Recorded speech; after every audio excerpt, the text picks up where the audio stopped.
Good to see you all. It's a pleasure to be here this afternoon.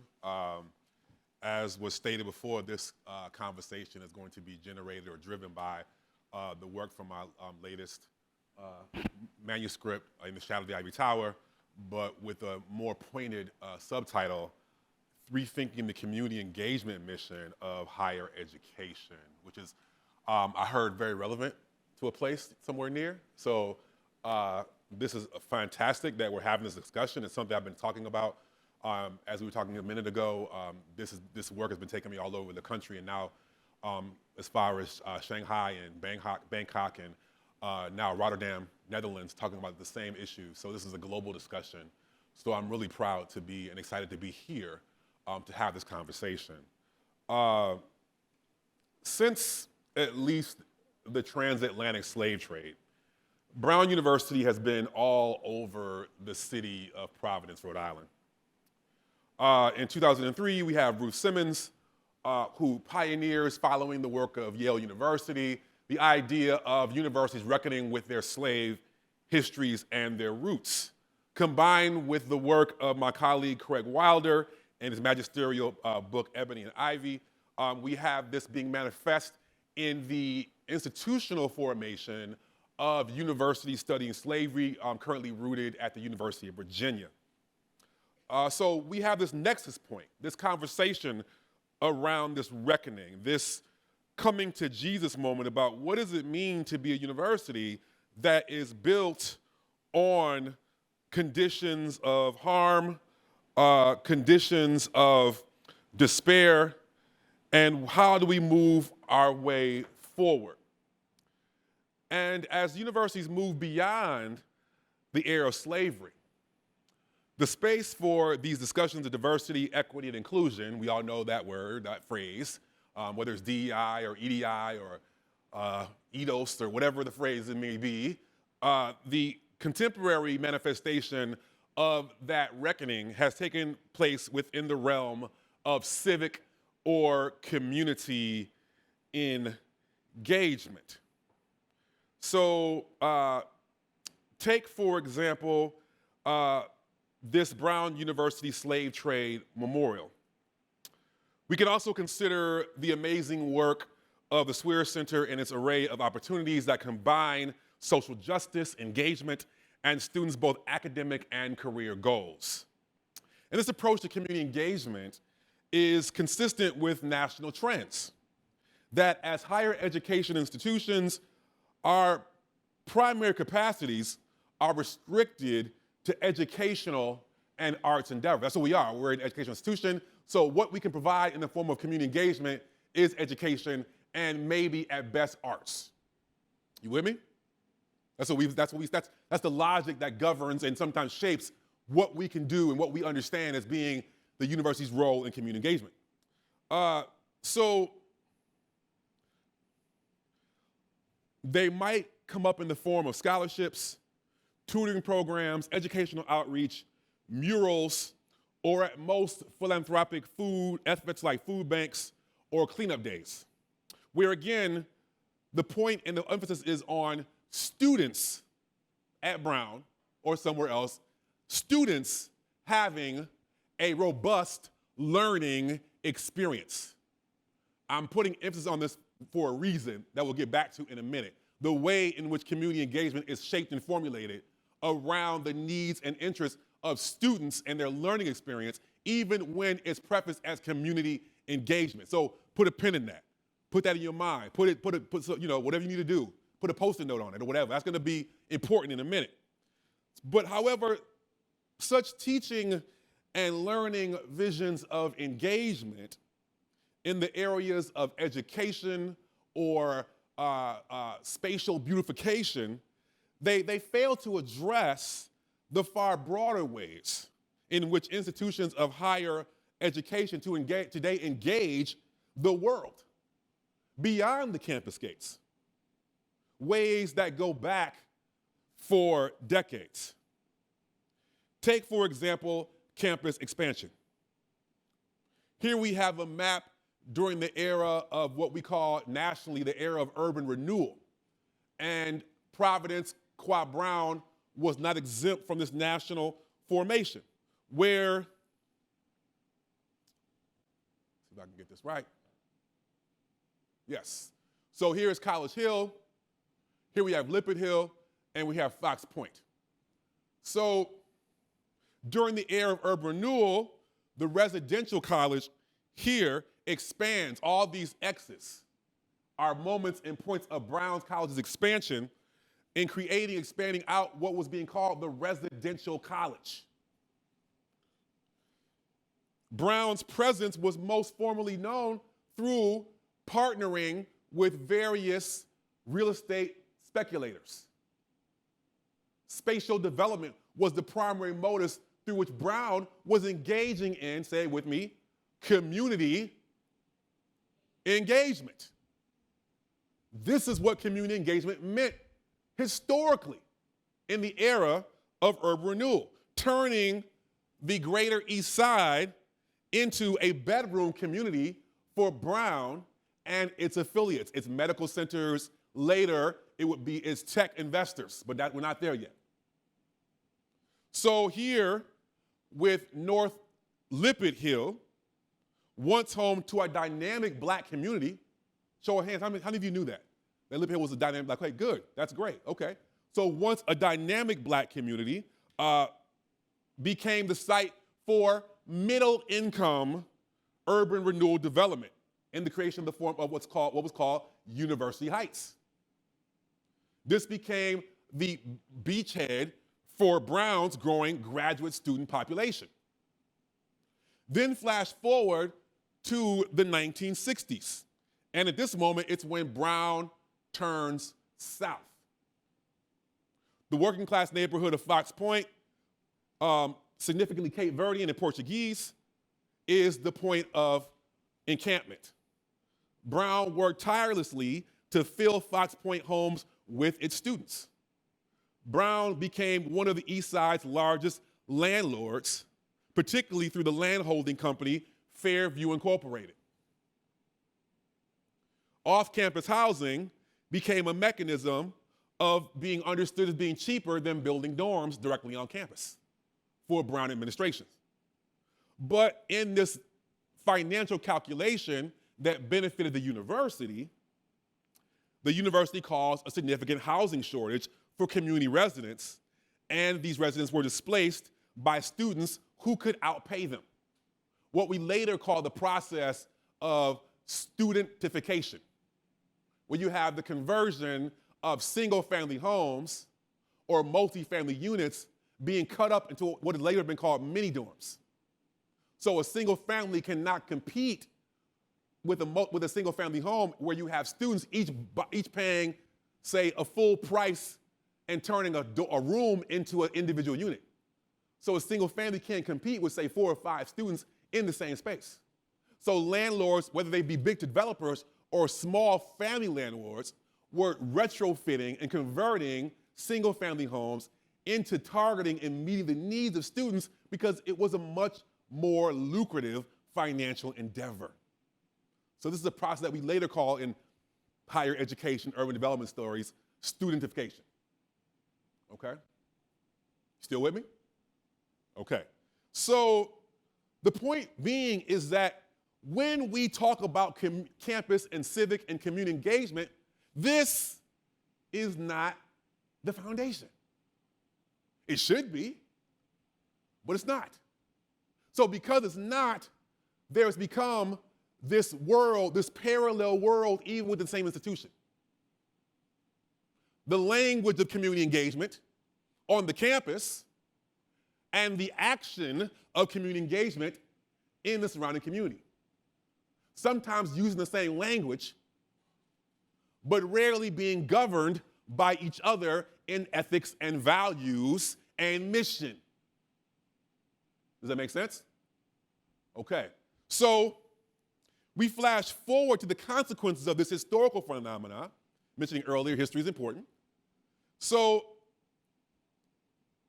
Brown has had a long desire for parcels of land that were eventually sold as part of the state's highway project to relocate Junction, I-95, and I-95 downtown. the university has always expressed particular interest in 4 acres in the city's jewelry district, now called the Knowledge District, or at least people keep trying to call it the Knowledge District, to great resistance, with plans to expand the medical center and build out a profitable biomedical corridor. After years of political bullying and community pushback, 2019 inaugurated the opening of the Wexford Innovation Center in the newly anointed Innovation and Design District. This publicly funded, let me say it again, this publicly funded yet private partnership with Brown University at the center, wrapped in the security of its own private police force, right? Seen this? We've seen this sign before? You've seen this, right?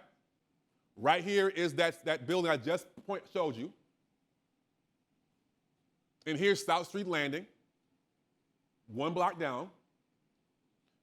So wrapped in the security of its own private police force with public jurisdiction and authority, this development promises to bring together patents, licenses, products from the lucrative research and development of STEM fields, all wrapped in high-end apartments and retail that the workers and their families in this knowledge economy all desire.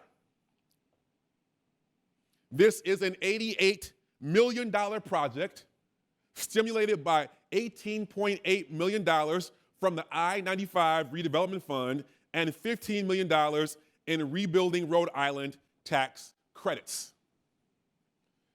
So the point here is that these Brown-related projects, and it's not just Brown, it's also RISD and 2 other major local universities. These Brown-related projects consolidate private and public wealth while residents of the divested East Side are in need, and increasingly the West Side, or the South Side, are in need of public services like schools, housing, and basic infrastructure. What we see here is not Microsoft or General Motors or even Raytheon, but schools, major nonprofits, as the driving force in creating a dire tale of 2 cities. This is the Brown story of community engagement. And yet, this is not just a Brown story.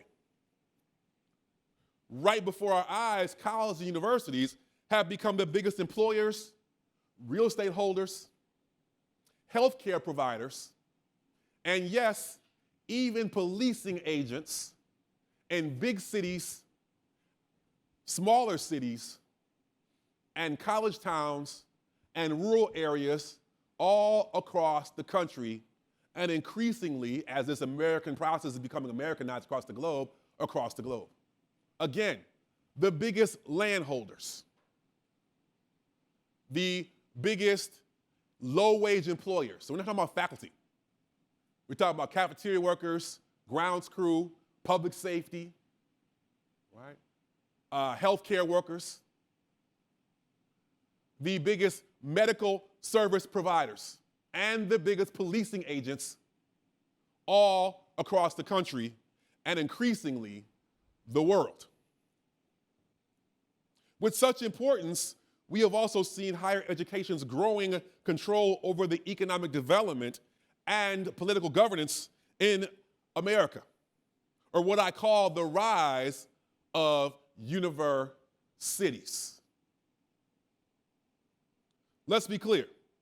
We are in the global north, the so-called world without factories. And therefore, across America, universities have become the global north's big business. And in this context, our cities have become their company towns.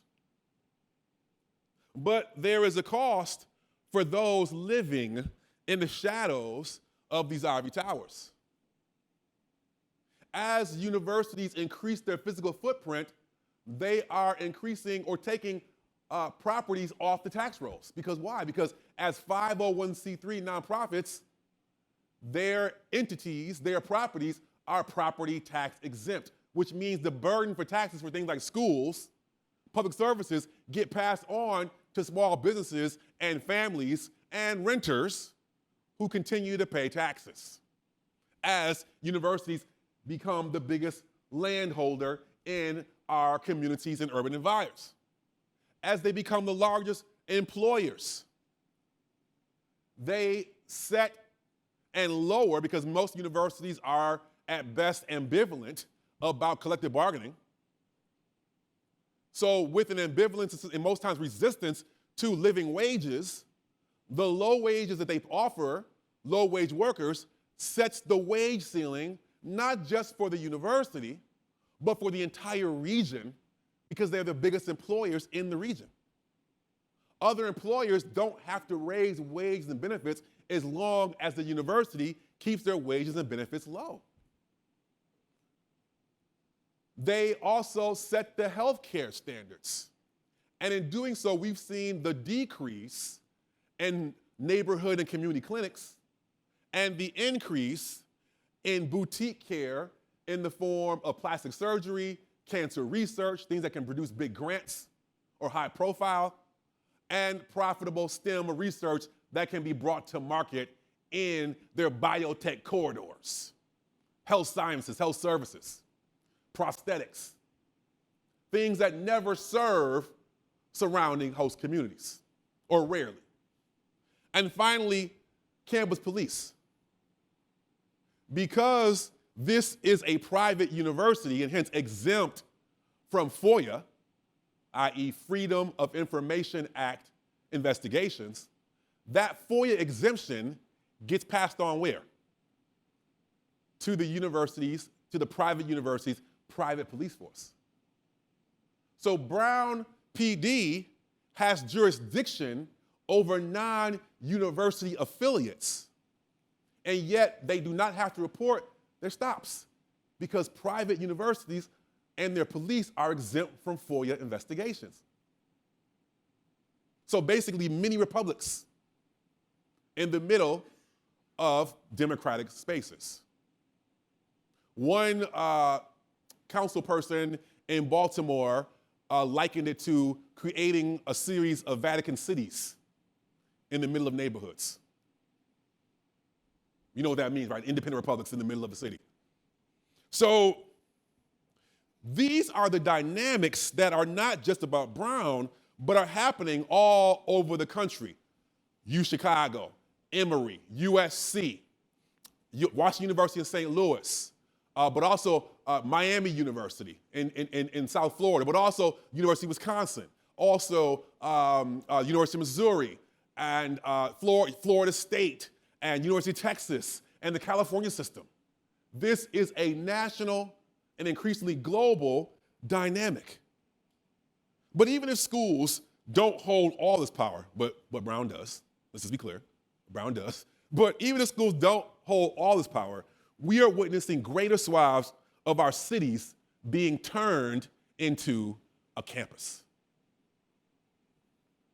So how do we get here to this new landscape of engagement that has nothing to do with teaching or learning? And then how can we rethink our aims for justice-oriented engagement that speaks to this actual conditions of community that sits just beyond our gates? So first, by the 1990s, we start witnessing a renewed interest in urban life. After decades of urban divestment, the grandchildren of suburban sprawl, young professionals, and empty nesters began powering what was called back to the city movement in the 1990s. And I was a part of the story. In 1995, I moved from Wisconsin to New York City at a time when Rudolph Giuliani was kicking houseless people out of ATM vestibules for taking too long, arresting squeegee boys, and putting up individual slats on subway benches so people couldn't go to sleep. And also evicting and converting houseless shelters and medical centers into high-end housing. I lived this story. I was a part of this back to the city movement. So on one side, you've got cities trying to recruit empty nesters, young professionals, recent students, graduates, to come back or stay in the city. Well, what's their mentality of a city? Fully wired, walkability, waterfront development, lectures, coffee shops, concert halls. Their idea of a city is what? What? Coffee shops, walkability, retail, lectures, Wi-Fi. You can yell it out. A campus. Their idea of the city is a campus. It's campus design. That's on one side. So you got various cities trying to compete with each other to increase and recruit these empty nesters and professionals to come to this city as compared to that city to bolster their tax-paying base. And then on the other side, you have universities who are facing state shrinkage in contributions. And let's be clear, even if you are a private university, you get state money. Whether it's directly in the form of federal grants for research and development, or indirectly in the form of student loan payments. So both public and private schools were seeing less and less federal and state contributions to their sustainability. So both sides, university administrators and state and city officials, had a moment of interest convergence around this idea of turning the city into a campus. Are we with me still? Kinda? Got quieter this time. Y'all still with me? Okay. So this begins in the 1990s. And so the language that was actually used in the literature was celebratory, boosterish, and said, wow, we have the capacity to turn the bell towers, campuses, into the smokestacks of America's new economy. They're talking about the knowledge economy that's dominating our political economic system right now today in a global north without factories. At the same time, the argument and the new word that came out was this, and my engagement folks will know this phrase, the notion of the anchor institution. So schools, while most industry was leaving cities, schools were too big to move. So they rebranded themselves from being too big and a failure and slow. Well, no, we're anchors. We can be anchors for the economic engine. So that money you stopped giving us because we were higher education, give us back because now we're anchors for the economic engine of America's cities and communities. So again, you have this powerful moment of convergence around the notion of the higher education institution as an anchor. So what does this mean in real times? In real times, the 1990s also witnessed a moment where you had campus uprisings. I was just leaving school when this was happening around South Africa. Today we might call it BDS, right? Around Gaza, right? That came from somewhere. South African divestment of South Africa, that campaign was also a student movement. I was on the tail end of that movement, and there was a growing concern about, well, what is the relevance of higher education for society? We have scarce resources. Why should we give them to schools? Sound familiar? This was happening in the 1990s as well. So higher education was looking for new ways to explain its value as a public good. The notion of the anchor was a part of that language and justification. So organizations like Campus Compact, which is made of university professors, and the Coalition of Urban and Metropolitan Universities, these national organizations came online to begin talking about universities as sites of civic education and community outreach. I think these could be places where you could produce early childhood education, college scholarships, lifelong learning, to convert and be converted into community improvement investments. This was the language and logic of higher education converting and justifying its relevance and its reason for getting continued public expenditures. That we are anchors in this way. Well, how did it play out in real time? I want to give you two quick examples that are very well known in the community engagement world. First, there is the University of Pennsylvania, up top. Ira Harkavy's Netter Center for Community Partnerships is very well known as a model for community engagement, having a broad view of service learning, the university claiming for the university to be its best self.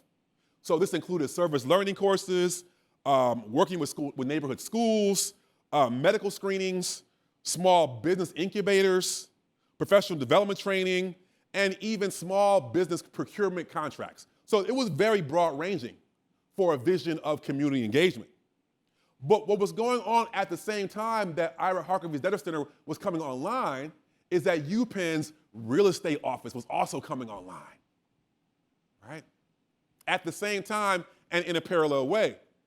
And the important point was that while the Netter Center used the language of good neighbor, the real estate office said, I like that language, good neighbor. Yeah, we're gonna use that language too. So you have these parallel worlds. And so, but for the real estate office, good neighbor meant banking land for future research labs. Good neighbor meant building upscale retail on the traditionally black 40th Street retail corridor that would serve the needs of students and professors and their families. Good neighbor meant underwriting employee home ownership programs that raise housing values above the means of long-term legacy residents. Took the language from the Netter Center of good neighbor and converted it into a university profit-oriented interest campaign. Make sense? So the question became, as the campus area or what was called the Black Bottom, they got renamed University City, as the demographic of that neighborhood changed from community to university affiliates, and people began to engage in community engagement projects, the question became, well, what do you actually mean? Who's the community? If the neighbors that gone through this powerful turnover and it's primarily university affiliates, is that what you mean by community? Example one. Example two, I had written a short piece in the Chronicle of Higher Education a couple of years ago about what became the book In the Shadow of the Ivory Tower. Some of it was research-based, some of it was speculative. I got a quick email from a gentleman by the name of Matthew from UChicago who said, not only are you on to something, not only are you right, but what you're talking about is just the tip of the iceberg about what's going on by the ways in which community engagement offices are being deployed by the profit-oriented interests of the university. What did he mean by that? To the bottom left is Harper Court, which used to be an historically racially mixed commercial neighborhood, or corridor, which has become a university-controlled commercial residential district known as live, work, play. We heard that phrase. We have it here as well, I know, right? The live, work, play spaces. So Harper Court was publicly billed as an amenity for the greater South Side. But internally, it was explicitly designed with the exclusive interests of the university. This is the words of Matthew. He says that while the language was community engagement and community services, internally, documents made it clear that the priority for this Harper Court was to maintain the university's quote-unquote world-class reputation.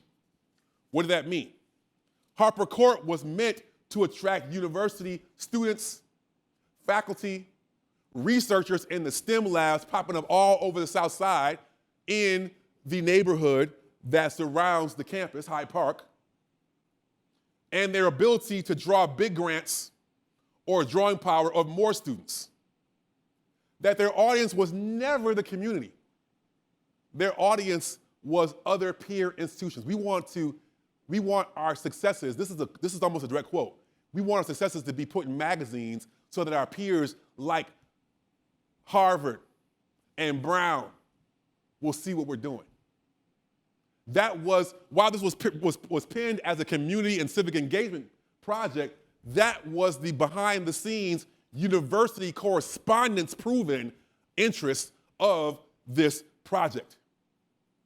The irony came full circle when the commercial real estate division at the university was placed directly within the community engagement offices in the mid-2000s. What did this mean? Well, Matthew told me this meant on the ground that the community engagement staff were stuck with facilitating a real estate process that they didn't control. Essentially, the university would expand into the neighborhood without the interest of the community, and then the engagement officer's job was to come behind and explain why it was in the interest of the community. This was his words.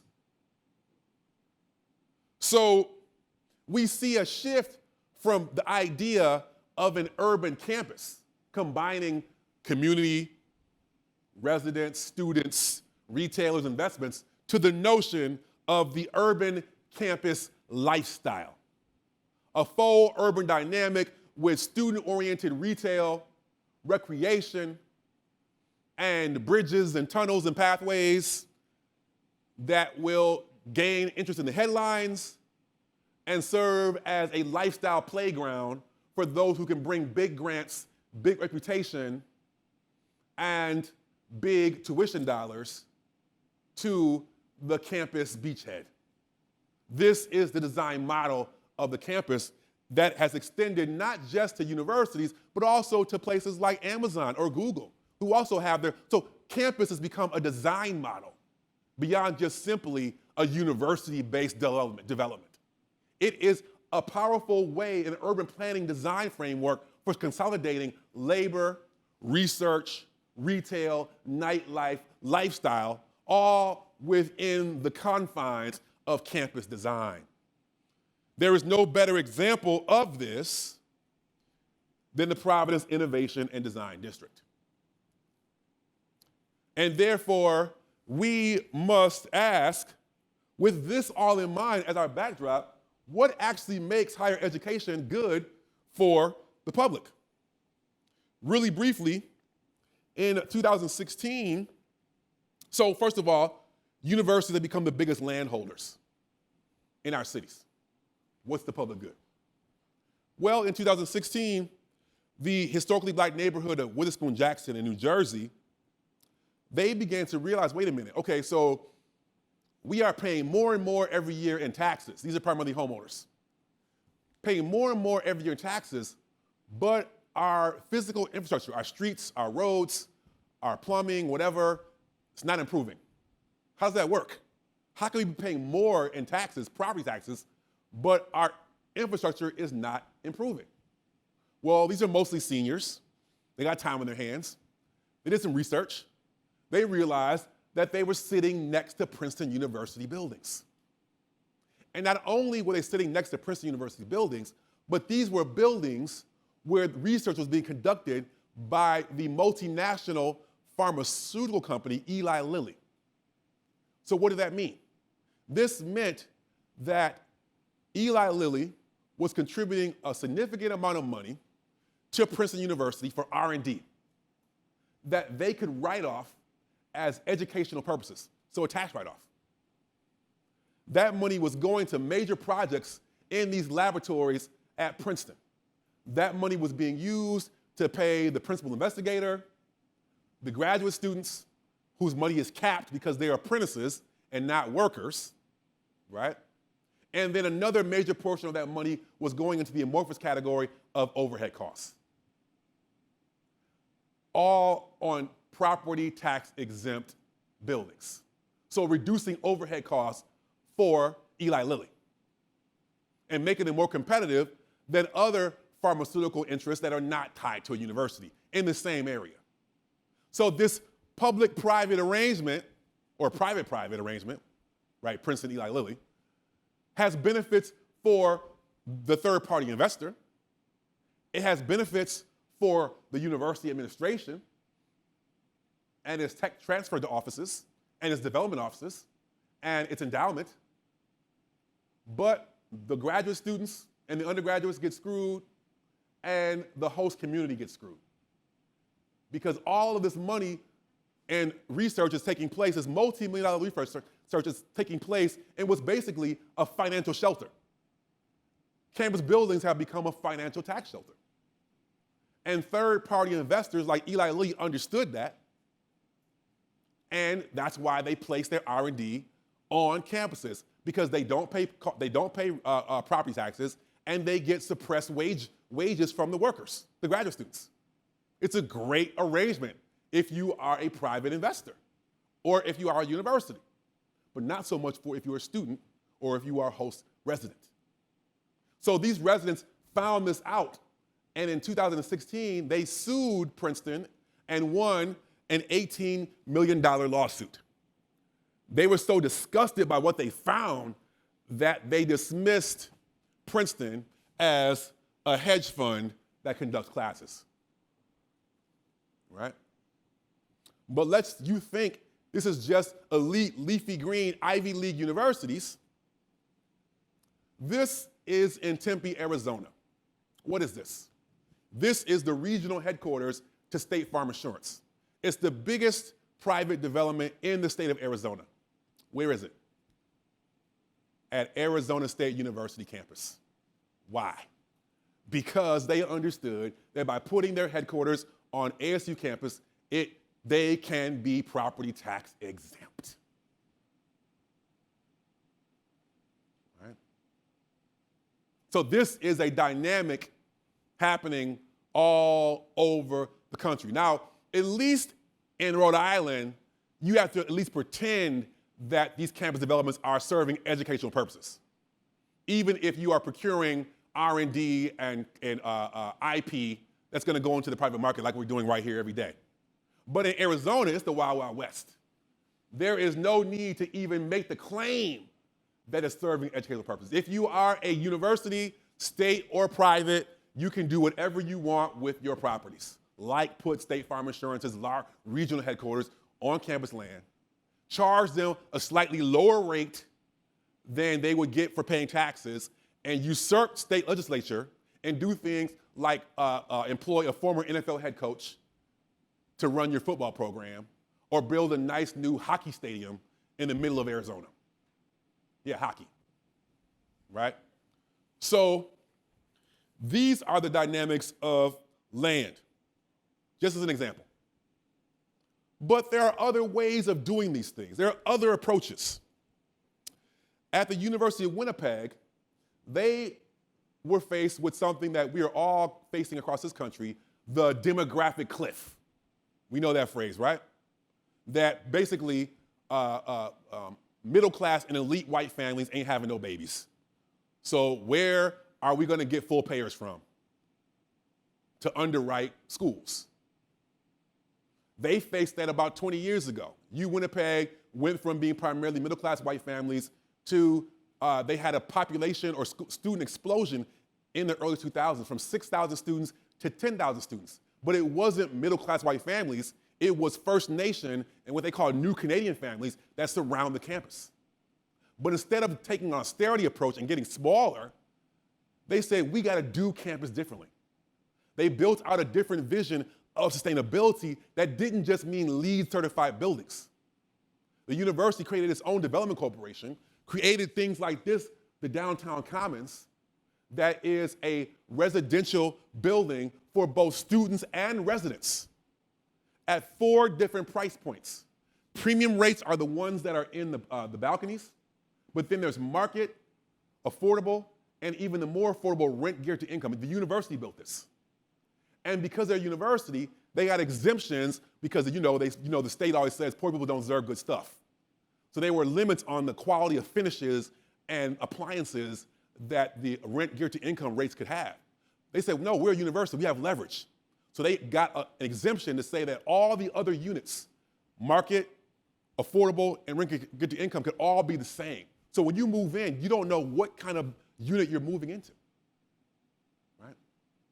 On top of that, because they knew they were dealing with low-income families, the common areas all have free Wi-Fi if you can't afford an individual subscription. And because the neighborhood around the campus is primarily First Nations, with Manitoba having the largest First Nations population in North America, they retrofitted the air system to accommodate indigenous smudging practices. So this is something that a university did. And there's a couple of other examples I could give you about what they've done with their food services and their rec center that we can talk about in the Q&A if you want to. But I want to get you to an example of why this is all important for the work that we're doing at the Smart Cities Research Lab. Because we took the history of Black studies, and we can talk about that too, how Black studies has been talking about these things for 60 years, combined with the influences of what happened at Winnipeg, and we have built out the Smart Cities Research Lab to say that smart does not just mean tech development and greening. Smart means that can a research or community or a research community do the work of maintaining people and innovation at the human scale. So we say the smartest cities develop without displacement. That's our tagline. The smartest cities develop without displacement. So we research and consult on best practices for building equitable urban communities with a specific focus on university-driven development. So we call for things like payments in lieu of taxes, community benefits agreements, community-engaged endowments, community-based planning and zoning boards. And we've been able to turn these ideas into practice. During the pandemic, the community organization to our cousins to the near north, New Haven, Connecticut, they reached out to the lab and said, our public schools are shit. We have no funding. One of the main reasons because the biggest landholder in New Haven is who? What do you think? Yale. There's a direct correlation between the condition of our schools and Yale's increasing control of our property. There's a direct correlation. Can you come and organize with us and build out a plan to get them to the table, to pay a pilot, a greater payment in lieu of taxes? Now, because every state in the nation has deemed universities 501c3 nonprofits, Yale didn't have to do anything. But through a series of campaigning, op-eds, door knocking, rallying, we shamed them and got them to the table, and now they contribute over $50 million over the next 6 years in the increased pilot. So we're proud of that. And from that campaign, we got reached out to by communities all over the country. So right now, we are the lab, and by we, I mean me and a couple of rotating undergrads. So this is a laborious work, right, just to be clear. But we are in New Haven still. We are at the Massachusetts State House. We were at the Rhode Island State House. We are in Baltimore, Durham. We were in Ithaca, trying to advocate and build out pilot campaigns all over the country.